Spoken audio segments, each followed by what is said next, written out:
What's up, YouTube? Today, I wanted to give you guys a one-stop shopping video, and I chose Chewy, and we're not sponsored by Chewy. So because of that, I could tell you next week if these enclosures too expensive, you could see the video we're doing for that. But otherwise, these enclosures will be a lot nicer than the one next week.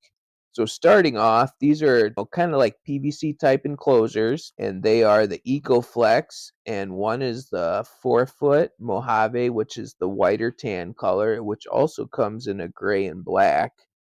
And that one's 4 foot by 2 foot by 2 foot with, as you can see, sliding front doors and a screen top. And then the one above it is the 5 foot wide one, or 60 inch, and it's 2 foot by 2 foot. That way, if you want to offer a little more, that's an option. And both of those have bases, and I believe both have spacers if you want to stack them also. Now then we're going to jump over to lights, and I got two UVB lights. Those are both 2 foot. The Arcadia is probably a little better quality, but the Zoom Ed one is still a good product.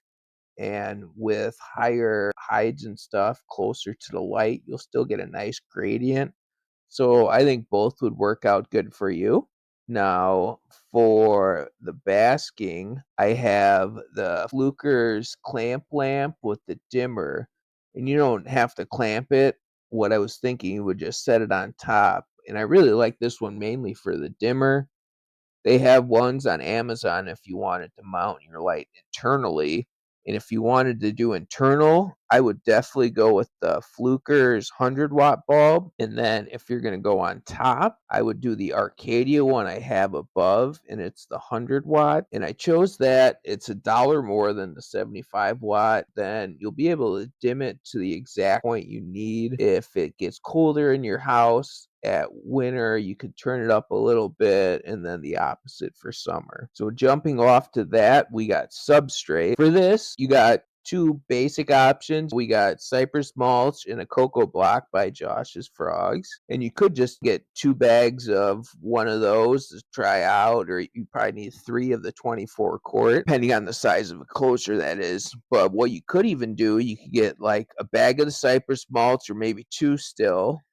And then you could do an underneath layer of Reptisoil if you wanted to try to have a little different variable substrate. This way, I was thinking some people might want to do plants.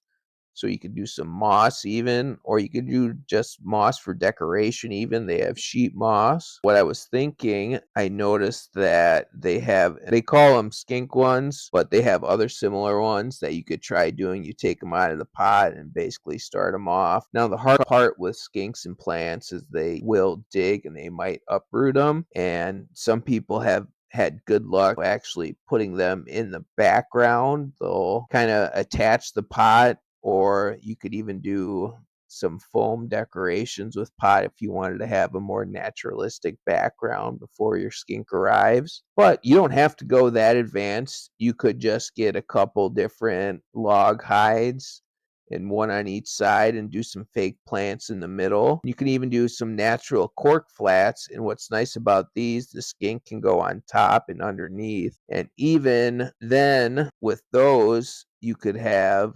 springtails and isopods also. That way, if you wanted to have somewhat bioactive, the isopods might eat a little bit of your plants. But if you get those started first, then add the isopods and springtails, and then those will help eat the poop. You might still have to do some spot cleaning, especially when they're younger, they poop more.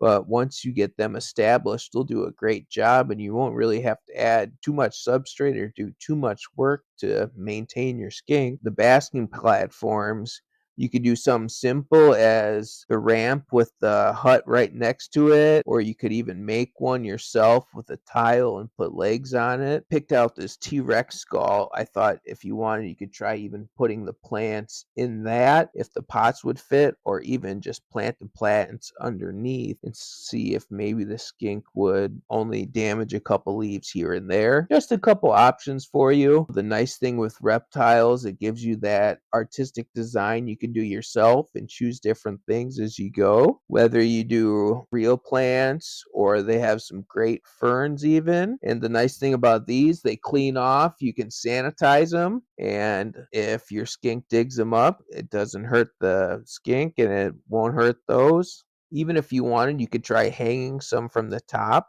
or on the sides. It gives you a wide range. Chewy has really upped their game in the past years for reptiles. They're trying to advance, which is a great thing. I hope you guys enjoyed this video, and if you liked it, please hit that like button and please subscribe. Thanks for stopping by.